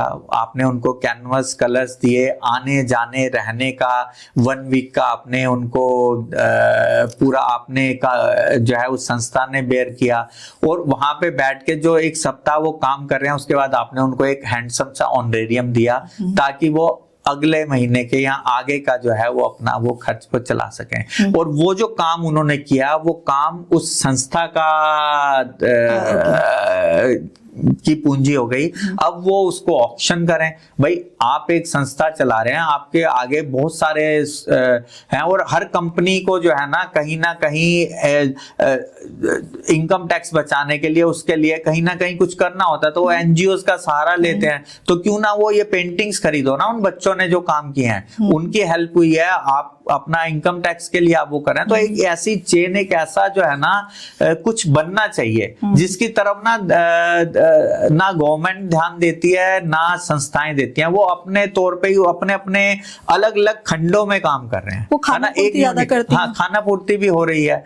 तो पेंटिंग्स आप अब जैसे ललित कला अकेडमी है, एक टाइम में था, या एनजीएम में जो है नेशनल मॉडर्न आर्ट गैलरी, एक समय था जब हम कॉलेज टाइम में थे, तो ये लोग, इनके पास साल में एक अच्छा खासा बजट गवर्नमेंट देती थी जिसमें ये आर्टिस्टों के काम परचेज करते थे।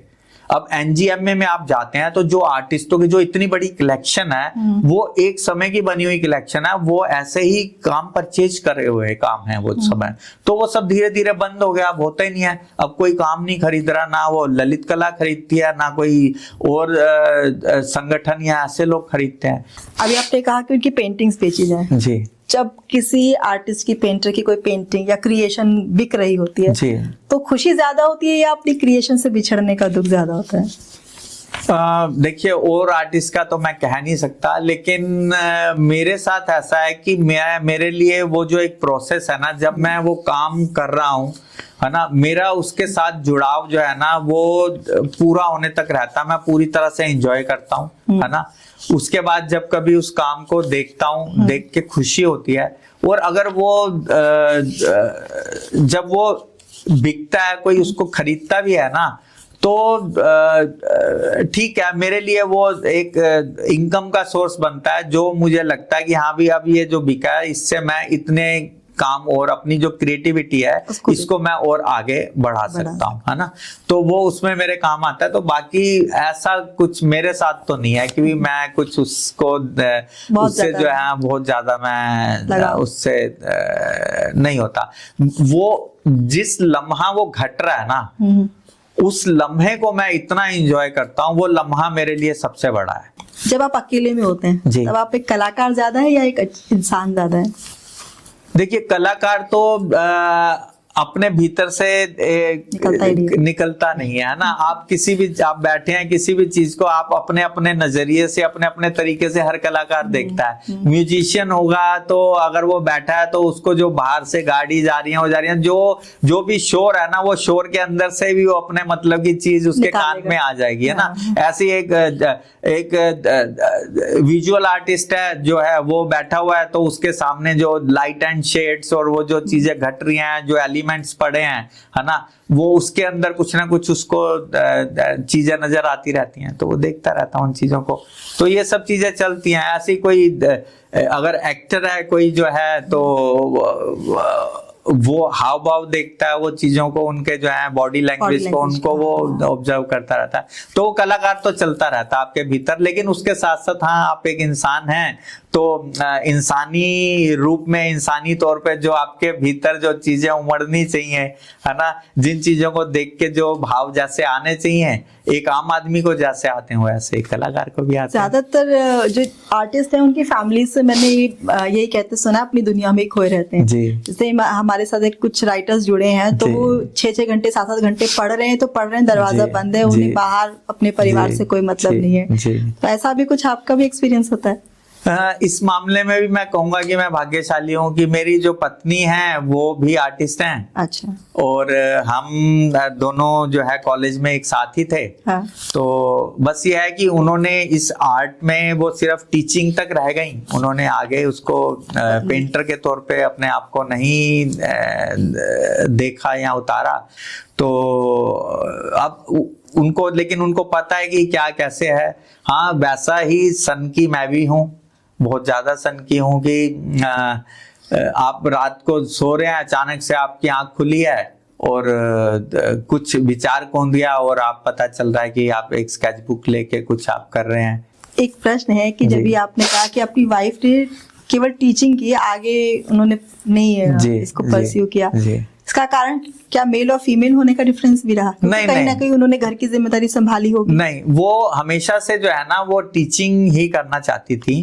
और शुरू में उन्होंने 1-2 एग्जीबिशन में पार्टिसिपेट भी किया। फिर उसके बाद उनको लगा कि नहीं, उनका उसमें बहुत ज्यादा मन नहीं लगा। और वो फैमिली से बहुत ज्यादा जुड़ी हुई है हमेशा से ही। अपने पेरेंटल साइड भी वो बहुत ज्यादा गहरे से जुड़ी हुई हैं और यहाँ भी फैमिली ओरिएंटेड रही हैं हमेशा से। तो हाँ, बाई फोर्स नहीं है, बाई चॉइस है वो। हाँ जी।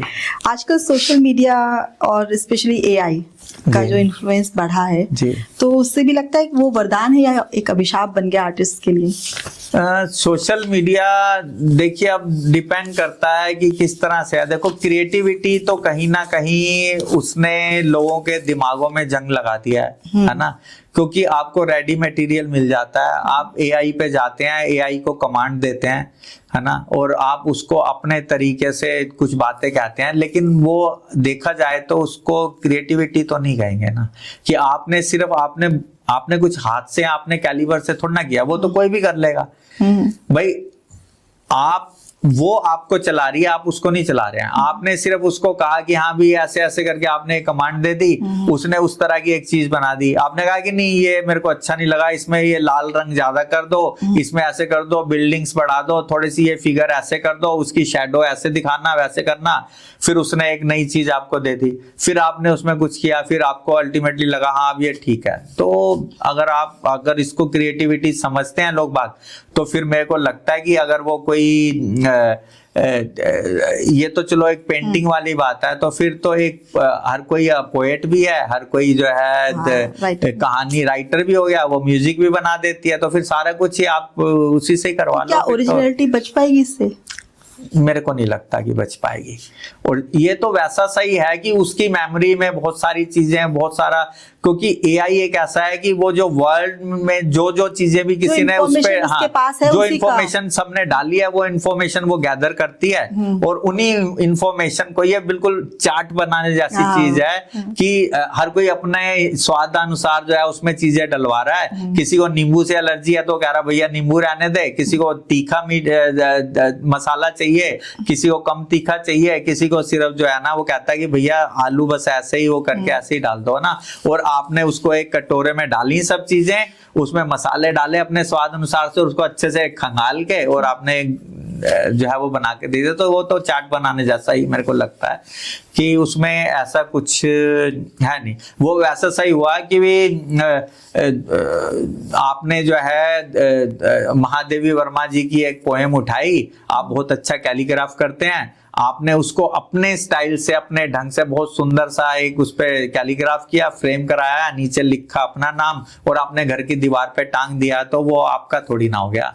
वो क्रिएटिविटी वो उसी की रहेगी जिसने अल्टीमेटली वो जिसके अंदर वो भाव आया और जिसने उसको साकार किया, है ना। तो इसमें तो आप उस भाव को खुद नहीं साकार कर रहे हो, आप किसी और को कुछ भी बोल दे रहे हो, वो उसको अपने हिसाब से आपके सामने परोस रहा है, वो आपको कभी अच्छा लग रहा है, कभी अच्छा नहीं भी लग सकता है। आपने स्कूल में भी पढ़ाया या आप नए आर्टिस्ट से भी मिलते होंगे, बच्चों से भी मिलते होंगे, तो वो आपको क्या लगता है ट्रेडिशनल आर्टिस्ट को भी वो लोग फॉलो करते हैं या जो आजकल सोशल मीडिया पर दिख रहा है बस उसी से इंस्पायर होकर अपना कुछ बना लेते हैं? दोनों तरह का है। मतलब सोशल मीडिया पे अब हम लोग जब थे तब तो ये इस तरह की चीजें थी नहीं, है ना। हम तो लाइब्रेरी जाते थे, वहां पे उन आर्टिस्टों को पढ़ते थे, क्योंकि वो बुक्स इतनी महंगी होती थी और इजिली अवेलेबल नहीं होती थी। तो मुझे अभी तक ध्यान है कि साहित्य अकादमी के यहाँ NGM में यहाँ इन जगहों पे हम लोग जाते थे, वहां पे कुछ बुक्स वगैरह देख के हम उन आर्टिस्टों को स्टडी करते थे, उनको देखते थे क्या कैसे है ना। तो अलग अलग टाइम पीरियड्स को, अलग अलग चीजों को हम देखते थे। लेकिन अब क्या कि अब गूगल पे चीजें हैं, वो कुछ सही आती हैं, कुछ गलत आती हैं। आप आज नाम डालो जो है किसी भी एक आर्टिस्ट का, तो उसमें जो है 4 पेंटिंग्स उस आर्टिस्ट की होती हैं और 10 पेंटिंग पता नहीं क्या क्या होती हैं, है ना। इवन आप दूर क्यों जाते हो, व्हाट्सएप पे ही आपके पास भी रोज के 10 ऐसे मैसेज आते होंगे जिसमें जो है ना नीचे लिखा आता होगा जयशंकर प्रसाद, महादेवी वर्मा, गुलजार साहब, और वो इतनी घटिया शायरी होती है जिसके नीचे उनके नाम लेके लोग चला रहे हैं उनको, जो है ना नाम कमा रहे हैं। तो वो वही है कि वो झूठ भी परोसा जा रहा है बहुत ज्यादा। सारी चीजें सच नहीं है, वो झूठ के नाम पे भी बहुत सारी चीजें चल रही हैं।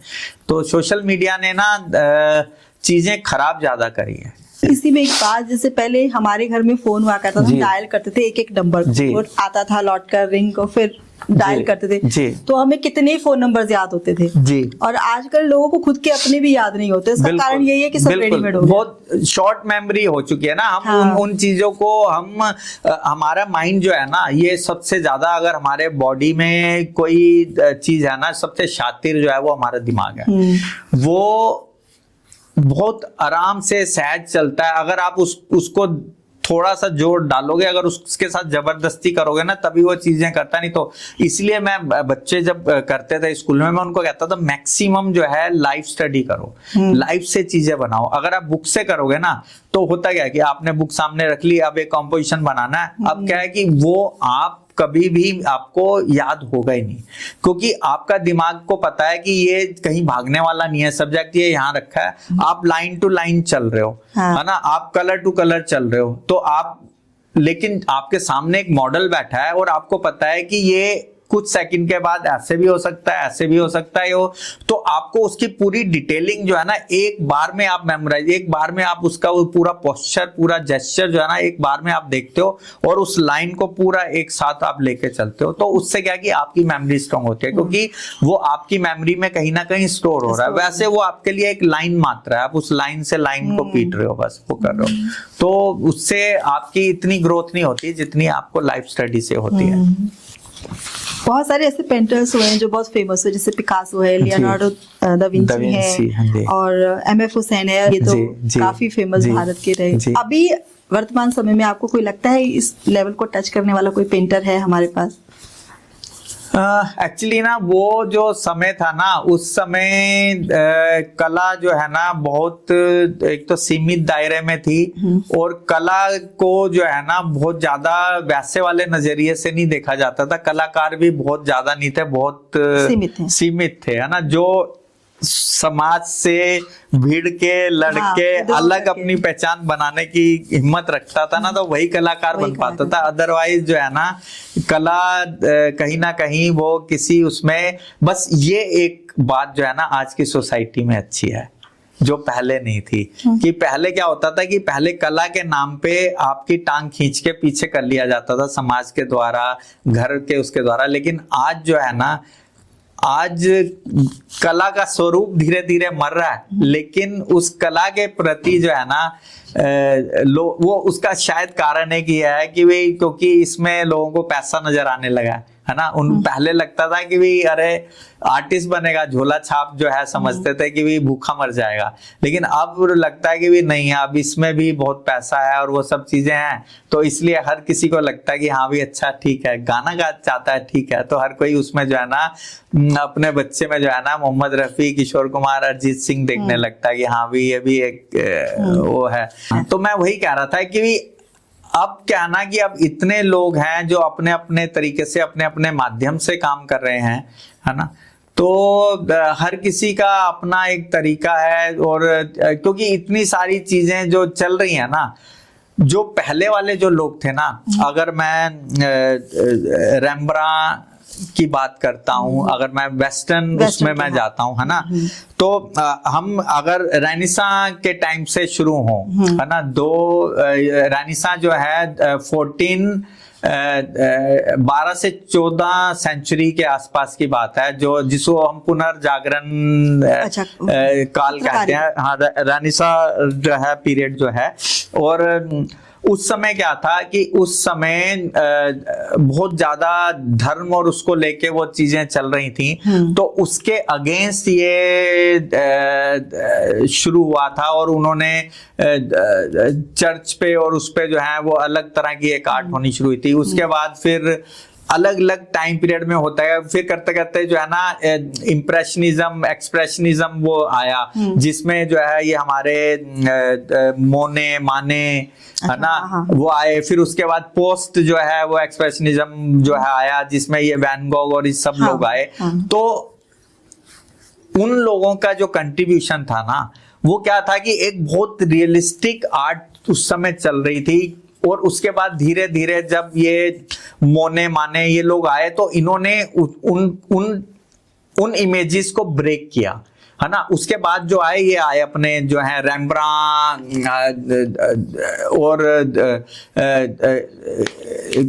और ऐसे 2-4 आर्टिस्ट थे जिन्होंने पहली बार लाइट एंड शेड और रिफ्लेक्शन बनाना शुरू किया, अच्छा। है ना, डार्कर टोन में से लाइटर टोन को निकाल के लाइट एंड शेड और रिफ्लेक्शन जो है वाटर के अंदर। रेम्ब्रांड की एक बहुत फेमस पेंटिंग है जिसमें एक लेडी है, उसने जो है ना अपनी स्कर्ट घुटने तक उठा रखी है, पानी में खड़ी है यहाँ तक, और उसकी रिफ्लेक्शन पानी में जा रही। तो ये सब चीजें जो है ना उस टाइम पीरियड में आनी शुरू हुई। फिर उसके फोटोग्राफी का आ जाना भी है, क्योंकि उससे लोग जोड़कर देखने लगे थे पेंटिंग्स को।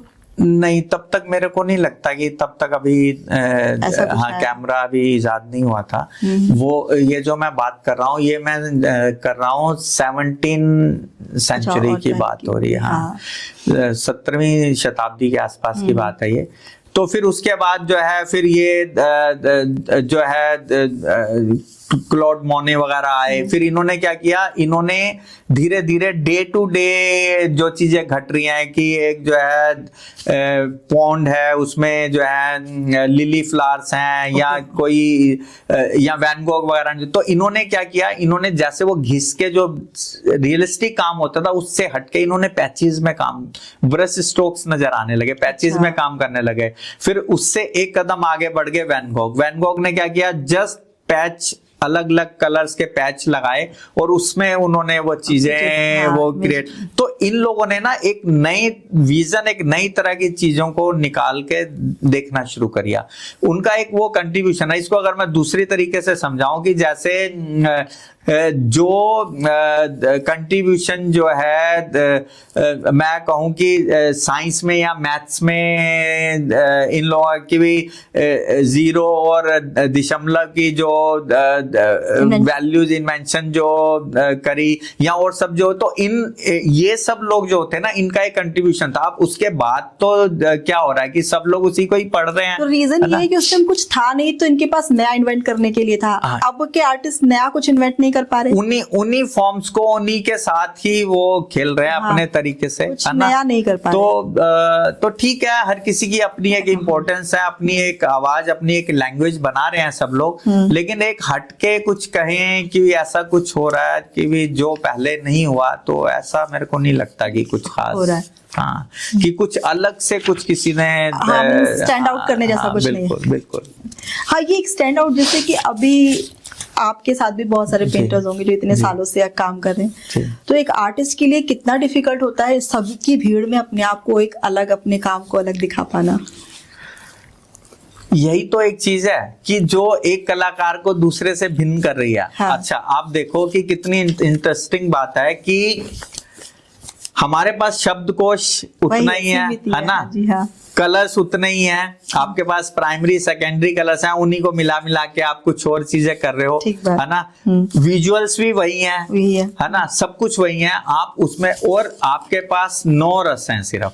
हाँ। इमोशंस और वो चीजें कहो कि 9 तरह के रस हैं आप, और जब से हमने रीजनिंग सीखी तब से वही 9 रस हैं, उतना ही शब्दकोश है, उतने ही भाव है, उतने ही वो है, लेकिन हर बार कितनी सदियों से ये चीज चली आ रही है।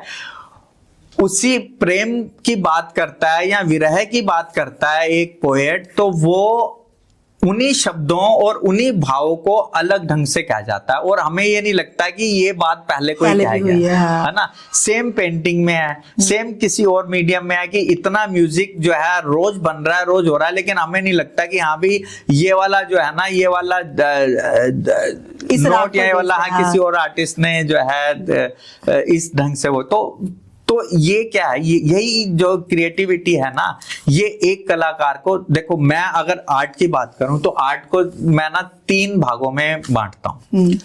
पहला है आपका स्टडी वर्क। स्टडी वर्क क्या हुआ कि हर विधा की अपनी एक ग्रामर है, उसकी अपनी एक बेसिक इंफॉर्मेशन होनी। जैसे आर्ट की ग्रामर क्या है, उसके विजुअल्स जो है एक आर्टिस्ट के, तो इसमें स्टडी वर्क क्या हुआ, लाइट एंड शेड क्या है, रिफ्लेक्शन क्या है, सोर्स ऑफ लाइट कहाँ है, डेप्थ क्या होती है ना, टेक्सचर क्या है, टिंट क्या है, टोन क्या है, पर्सपेक्टिव क्या है, पास की चीज कितनी बड़ी, दूर की चीज कितनी छोटी, है ना? तो वो सारी चीजें, गहराई कैसे दिखानी है, ऊंचाई कैसे दिखानी है, 1 पॉइंट पर्सपेक्टिव क्या है, 2 पॉइंट, मल्टी पॉइंट, बहुत सारी चीजें हैं। तो ये क्या, ये स्टडी वर्क है। जब ये इसमें आप पारंगत हो जाते हैं, ये जब चीजें आप समझने लगते हो, जो एलिमेंट्स ऑफ आर्ट है ना, उसको समझोगे तभी तो आप आर्ट को सही ढंग से कह पाओगे, है ना? तो वही है कि ये हुआ स्टडी वर्क। इसके बाद फिर आपका जो आ जाता है, फिर इसके बाद आते हैं आपका इमेजिनेशन। स्टडी वर्क आपके पास आ गया, अब एलिमेंट्स हैं, सब चीजें हैं, अब आपके भीतर एक विचार आया, उसको आकार देना है, उस कैनवस के ऊपर आप क्या कंपोज करोगे, कैसे करोगे, उसकी रिदम कैसे सेट करोगे, उसके कलर्स की रिदम क्या रहेगी, वो आप कर रहे हो, है ना? वो आपका जो सोचने की जो एक प्रक्रिया वो स्टार्ट होती है, जो इमेजिनेशन है ना, जो विजुअलाइजेशन है। और तीसरा आता है इमोशन। जब आप स्टडी वर्क आपका हो गया, उसके बाद आप विजुलाइज भी करने लगे चीजों को। अब आपको इमोशंस जब उसके साथ जुड़ता है तभी आप उन भावों को, जो कहते हैं ना कि बात जो है दिल से दिल तक तभी पहुंचती है जब वो इमोशंस हमारा एज इट इज वहां तक पहुंचता है। तो वही है, तो ये सारी चीजें। और जो अलग क्या कर रहा है, वो जो इमेजिनेशन है ना, वो हमारे को एक कलाकार को दूसरे से अलग कर रहा है। कि भी एक ही चीज को आप देख रहे हो, है ना, किसी को जो है सिर्फ सन नजर आ रहा है, किसी को जो है उसके साथ पहाड़ नजर आ रहे हैं। एक जगह बैठ के अगर इवन कोई लैंडस्केप भी कर रहे हैं ना, 100 आर्टिस्ट बिठाओगे तो 100 का जो देखने का नजरिया, जो फ्रेमवर्क है ना, वो अलग होगा, है ना। कोई किसी के उसमें जो है सन वाले जो है ऑरेंजिश और रेडिश कलर आ जाएंगे, किसी में पहाड़ वाले ब्लूइश कलर आ जाएंगे, है ना। किसी को वो पहाड़ और सन दिख नहीं रहा, उसको छोटा सा बीच में पॉन्ड नजर आ रहा है ना। तो किसी को सिर्फ लीव्स ही नजर आ रही हैं। तो इस तरह से किसी को सिर्फ स्काई नजर आ रहा है, उसमें उड़ते हुए पंछी नजर आ रहे हैं। तो वही है कि हर किसी, हमारा जो वो नजरिया है ना, वो हमें एक दूसरे से अलग करता है। वो नजरिया ही होगा कि अब मैं जो है, मैं जब आपकी तरफ देख रहा हूं तो मुझे पीछे व्हाइट बैकग्राउंड नजर आ रही है, उधर एक पेंटिंग लगी हुई दिख रही है। ये मेरा एक पर्सपेक्टिव है, मेरा देखने का नजरिया। आप देख रहे हैं तो आपको कुछ और दिख रहा होगा। अब मैं, दोनों अपनी अपनी जगह बैठे, दोनों सही हैं, लेकिन हमारा क्या व्यू पॉइंट अलग है। मैं अलग तरीके से देख रहा हूं, आप अलग तरीके से देख रहे हैं। तो यही एक बेसिक डिफरेंस है कि भी एक कमरे में बैठा इंसान, उसके लिए जो है वो एक दायरा है 8 फीट बाय 8 फीट का या 10 फीट बाय 10 फीट का, लेकिन उसमें आपने एक विंडो निकाल दी, तो अब वो 8 बाई 8 या 10 बाई 10 का ना होके अब वो विजन जो है इन्फिनिटी तक जा रहा है। अब उसको वो वहां जहां तक नजर जा रही है वहां तक वो देख पा रहा है। तो उसका नजरिया उस सर्कमस्टांसिस के साथ उसके साथ वो चेंज हो रहा है, पर्सपेक्टिव उसका बदल रहा है। उसका जो है वो जैसे जैसे वो चीजें खुल रही हैं वैसे वैसे उसका जो है दायरा भी बढ़ रहा है। कि कई दायरों में बट गई जिंदगी, कहीं फैली तो कहीं सिकुड़ गई जिंदगी, खींचा था हाशिया जो जिंदगी के गिर्द, छोटा हो गया या बढ़ गई जिंदगी। ऐसे होता है कि कई बार आप बहुत बड़ी सरफेस पे होते हैं, तो उसमें भी जो है आपको लगता है कि ये जगह बहुत छोटी है, और कई बार आप बहुत छोटे से दायरे में होते हैं तो आपको लगता है कि भी बहुत बड़ी जगह, आप उसमें भी जो है इनसिक्योर फील करने लगते हो छोटी जगह में। और कई बार बहुत बड़ी जगह में भी आपको लगता है कि भी अरे कुछ नहीं है ना। तो वही दायरा जब शब्द आता ना, वो अपने आप में जो है ना आदमी उसके ना शाब्दिक अर्थ पे चला जाता है कि दायरा। तो हम अपने विचार को, अपने आप को संकुचित कर लेते हैं। दायरा जो है ना वो छोटा नहीं है, दायरा जो है वो एक बिंदु मात्र है, और दायरा पूरा ब्रह्मांड है। अब डिपेंड करता है कि आप उस बिंदु में अपने आप को कंफर्टेबल समझते हो या पूरा ब्रह्मांड भी आपके लिए छोटा, आप उसको पूरे को नापना चाहते हो। अब वो कितना दायरा है वो आप तय करोगे। लेकिन एक बात इनमें निश्चित है कि जब कोई भी उस दायरे को लांग के बाहर गया ना, तभी उसने ग्रोथ करी है। अगर उस दायरे के बीच में अपने आप को कंफर्ट में रह जाओगे ना, तो फिर आप अपने एक्सपेंशन आपकी नहीं हो पाएगी। आपको अपने आप को एक्सपेंड करना है ना, तो उसके लिए आपको कभी ना कभी तो उस दायरे को, अपने कंफर्ट जोन से बाहर आके उस दायरे को आगे नापना पड़ेगा, तभी आप जो है ब्रॉड पर्सपेक्टिव में अपने आप को देख पाओगे। चलिए कुछ क्वेश्चंस पूछती हूँ, 1 वर्ड में आंसर दीजिएगा। एक्सपेरिमेंट रिस्की या ग्रोथ? ग्रोथ। आर्ट एक्सप्रेशन या मेडिटेशन? बोथ। टैलेंट, आर्ट जो है टैलेंट है या कंसिस्टेंसी ज्यादा इंपॉर्टेंट है?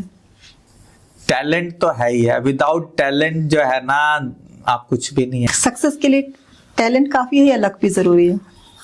इसमें दोनों चीजें थोड़ा सा वर्क करती हैं, है ना। टैलेंट तो है ही है कि आप अगर काम जानते हैं तभी तो आप लोगों तक पहुंचेंगे। पहला तो आपकी जो पहली रीच, पहली पहुंच जो है ना लोगों के आंखों से ही तो आप उनके दिल में घुसोगे ना। अगर वो आंखों को ही नहीं भाई तो फिर लग क्या काम नहीं काम करेगा आपका। क्रिटिसिज्म अफेक्ट करता है या मोटिवेट करता है? मोटिवेट करता है। यंग जनरेशन जो अब सोच रहे हैं कि हाँ उन्हें भी इस फील्ड में आगे जाना है, उन्हें क्या आप एडवाइस देंगे या ऐसी कौन सी बातें उनको बताएंगे कि इन चीजों को अवॉइड करना? सबसे पहली चीज कि आर्ट की किसी भी विधा में, मैं सिर्फ पेंटिंग की बात नहीं कर रहा हूँ, आप आर्ट की किसी भी विधा में जा रहे हैं तो ये सोच के मत जाइए कि ओवरनाइट कुछ होगा। ओवरनाइट सक्सेस नहीं है। अगर आप पैसा कमाने के लिए इस फील्ड को, अगर आपके दिमाग में ये है कि ये करने के बाद आप खूब पैसा कमाओगे, तो ये फील्ड आपके लिए नहीं है। फिर आप जाकर कुछ और काम करो जो जिसमें बहुत पैसा आता हो, है ना। आप शेयर मार्केट में जाएं या आप जो है बिल्डर बन जाएं, मकान बनाएं, बेचें, बदरपुर रेता बेचें, हर किसी इंसान को चाहिए, तो उस तरह के काम करें। ये तो आर्ट तो फिर आपके लिए नहीं है, क्योंकि पैसा सोच के आप आर्ट नहीं कर सकते। आर्ट आपकी प्योरिटी के साथ ही आएगी। आप जितनी प्योरिटी के साथ उसको करेंगे उतना ही वो फलेगी फूलेगी। और जितना कमर्शियल हो जाएंगे तो हो सकता है कि आपको नेम फेम मिल जाए, पेंटिंग भी आपकी वो हो जाए, लेकिन आप सोचो कि उससे आपको इज्जत मिल जाएगी, ये कोई जरूरी नहीं है। ऐसे बहुत से आर्टिस्ट हैं, मैं नाम नहीं लेना चाहता हूँ, कि फील्ड में पैसा तो उन्होंने कमा लिया, लेकिन आज भी पीछे से लोग उनको कई बार ऐसा बोल जाते हैं कि कैलेंडर आर्टिस्ट है। तो कमर्शियल काम लगता है इनका देख के। तो वही है कि भी अगर दो तरह की आर्ट है, एक तो है जो लोगों के घरों को सजाती है, और एक है जो म्यूजियम्स और ऐसी जगहों का हिस्सा बनती हैं जो कई सदियों तक, जब तक ये है तब तक वो है ना। वो घर वाली तो ये है कि आज, और ऐसे बहुत से लोग आते हैं, आप एग्जीबिशन में आएंगे, आपको देखा उन्होंने काम देखा तो उन्होंने कहा अरे ये काम तो बहुत अच्छा लग रहा है मेरे को, लेकिन इसमें ये जो लाल रंग है ना, ये मेरे को थोड़ा सा वो हो गया, तो क्या आप इसको लाल की जगह जो है नीला कर देंगे, या इसकी जगह आप इसको इस कलर को चेंज कर दो। वो किस लिए? क्योंकि जी वो हमारे घर का जो डेकोर है ना, उसमें ये वाला रंग नहीं जा रहा जी इसके साथ, इसको उसके हिसाब से बना दो। तो अरे भैया, आप क्या कोई सामान थोड़ा ना खरीदने चले हो आप? तो वही वाली बात है कि ऐसे बहुत से लोग आएंगे, तो वो उनको वो साल 2 साल के बाद उनको वो आपकी पेंटिंग जो है, अब उनको कुछ और लगाना, वो अच्छी नहीं लगी, वो चेंज हो जाएगी, कुछ और आ जाएगा उसकी जगह। लेकिन म्यूजियम्स और ये सब जो चीजें हैं ना, यहाँ पे वो कला की उतनी ही वैल्यू रहती है और उतने ही लंबे समय तक समय के साथ बढ़ती जाती है। बिल्कुल, समय के साथ बढ़ती है। और उनमें एक कमर्शियल जो है ना, वो वैसा एंगल नहीं होता, लेकिन कमर्शियली भी वो सक्सेस करती हैं फिर एक समय के साथ। वापस नहीं चलते जहाँ से शुरू किया था, आपके यंगर सेल्फ अगर वो मिल जाए, जो बच्चा 12वीं पास करके निकला था जी, और जिसे पता ही नहीं था मुझे क्या करना है जी, उससे अब क्या कहना चाहेंगे? उससे कहना तो क्या चाहूंगा, मैं उसको गले लगाना चाहूंगा कि उसकी शरारतें और उसकी वो बदतमीजियों के कारण जो है कहीं ना कहीं ये रास्ता मेरे को मिला कि अगर वो उस तरह की बदतमीजियां, उस तरह की शरारत नहीं करता और उसके पेरेंट्स के मन में एक इनसिक्योरिटी नहीं आती कि ये कहीं आवारा तो नहीं हो जाएगा, और वहां से वो एक सिरा पकड़ा उसने, और कब वो सिरा जो है उसके आगे कब पतंग जैसी उड़ान हो गई, है ना, और वो ऊंचाई पे जो है उस हिसाब से जो है वो दूसरे सिरे पे कब हवा के झोंके से वो ऊपर उड़ा। तो कुछ भी कहो, जाने अनजाने सही, 100% कंट्रीब्यूशन तो उसी का ही है यहाँ तक मेरे को पहुंचाने में। हाँ, अगर वही सीधा साधा सा है ना, चाहे वो पढ़ने वाला नहीं होता, गधा ही होता वैसे, लेकिन बहुत सीधा साधा सा शरारती नहीं होता, तो शायद उसके लिए ये रास्ता नहीं खोजा जाता। फिर होता कि चलो कोई बात नहीं, घर में ही बैठा रहता सारा दिन, देखते हैं कर लेगा कुछ, कॉरेस्पॉन्डेंस से ये कर तो रहा ही है, बीए पास कर लेगा, फिर उसके बाद देखते हैं कुछ हो जाएगा कहीं और, कुछ नहीं तो किसी दुकान में, किसी ऑफिस में, कहीं और कुछ नहीं होगा तो फाइलें तो यहाँ से वहां कर ही लेगा, चपड़ासी तो हो ही जाएगा। यही हो जाता कि शरीफ है, सीधा है। लेकिन क्योंकि वो शरारती था और बहुत ज्यादा परेशान करता था, तो उनको लगा कि भी नहीं, इसका कुछ हल सोचें। तो कंट्रीब्यूशन तो उसी का। और उसके बाद उसने जो विजुअल्स गैदर करे, उसने जो इमोशंस हर तरह के इकट्ठे करे, उसने वो सब चीजें जो करी ना, वो ही सब चीजें जो है कहीं ना कहीं इसमें आई। जो यूं तो बड़ा हो गया हूं मैं, पर मेरा बचपन अब भी मुझ में बाकी है। बिल्कुल, और वो रहना भी चाहिए। रहना भी चाहिए। ये आपसे बहुत अच्छा लगा बात करके, और पेंटिंग्स और इस पूरी दुनिया इतनी खूबसूरत है, ये मेरे लिए आज बहुत अच्छी जानकारी थी। तो आपसे बात करना, आपसे मिलना बहुत अच्छा लगा, और बहुत बहुत धन्यवाद। Thank you ji, thank you so much मुझे यहाँ बुलाने के लिए, बहुत बहुत शुक्रिया आपका। Thank you so much. Thanks.